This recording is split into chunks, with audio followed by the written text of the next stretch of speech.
Well, here we are again. It looks like it's time for the week 2 review of my Mounjaro journey. As you can see, we're still on the 2.5 milligram, 0.5 milliliter, and today is the day for shot number 3. There are a number of different places where you can use the injector. It looks like it can go in the fatty part of your arm.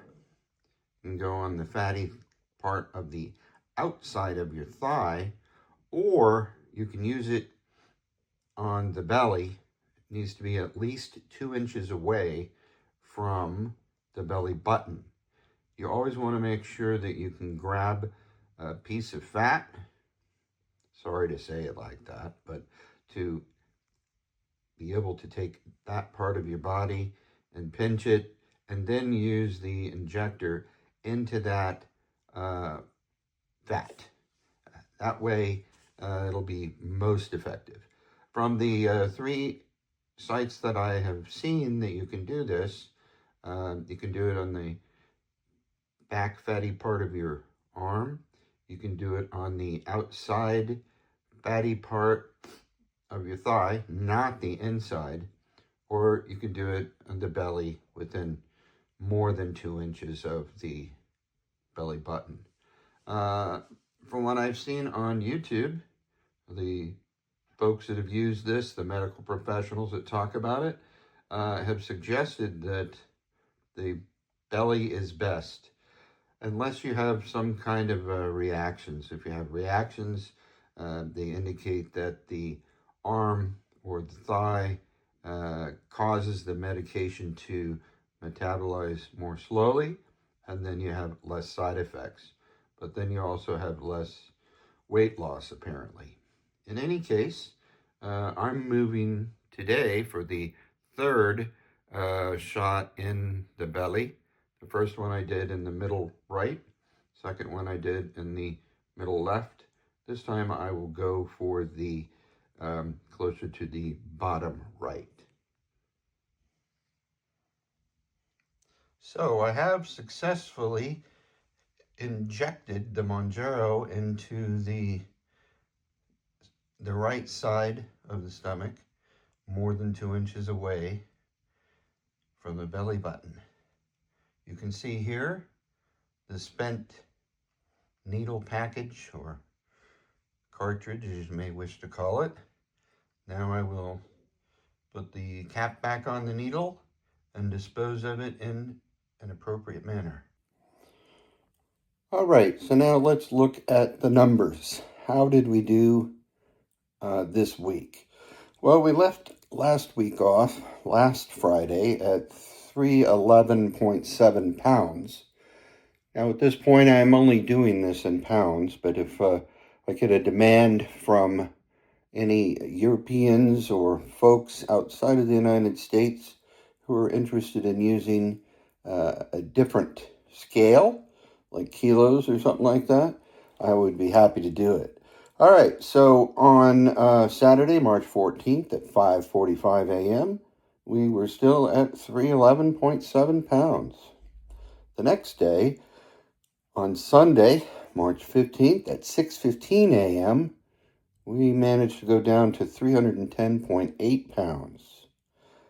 On March 16th, the Monday, at 3:30 a.m., we had gone back up to 311.9 pounds.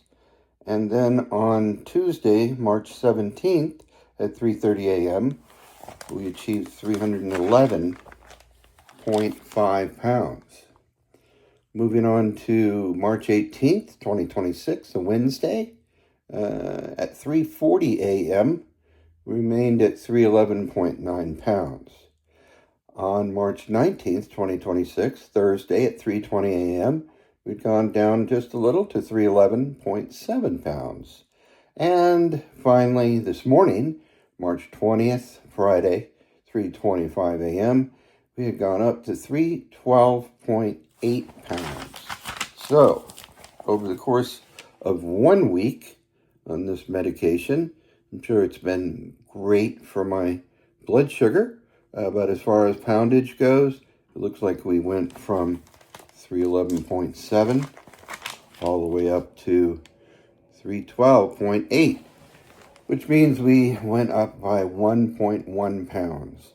Now again, I do these videos as an encouragement to other people, and what I can say here is that I'm not getting excited about this.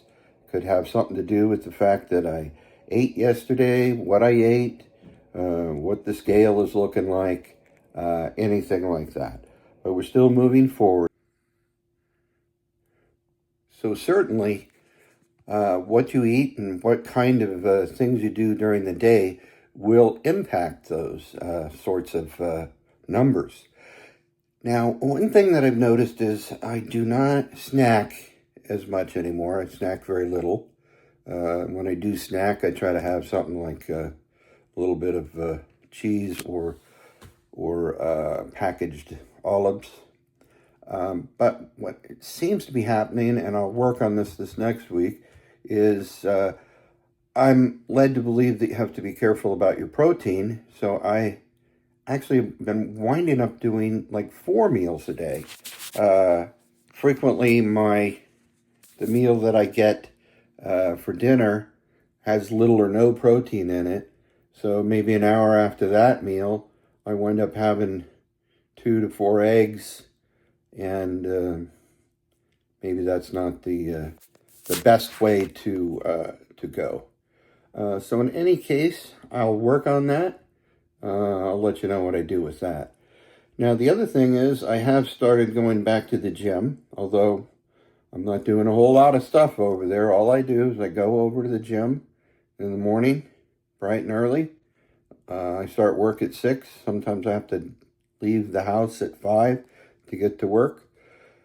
And so I'll just go into the gym, which opens at 4:30, and go into the sauna, or the steam room, I guess it is called, for 15 minutes. I go in there, get steamed up, helps my skin, my blood pressure, or whatever, and then I get out and go home in time to go to work.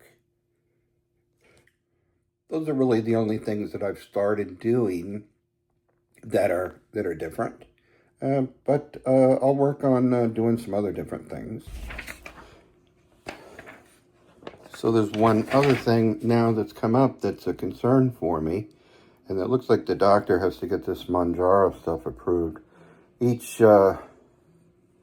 month in order for it to be dispersed. I received a letter from Blue Cross Blue Shield dated March 5th that said it was approved for February 3rd to March 5th, which is crazy,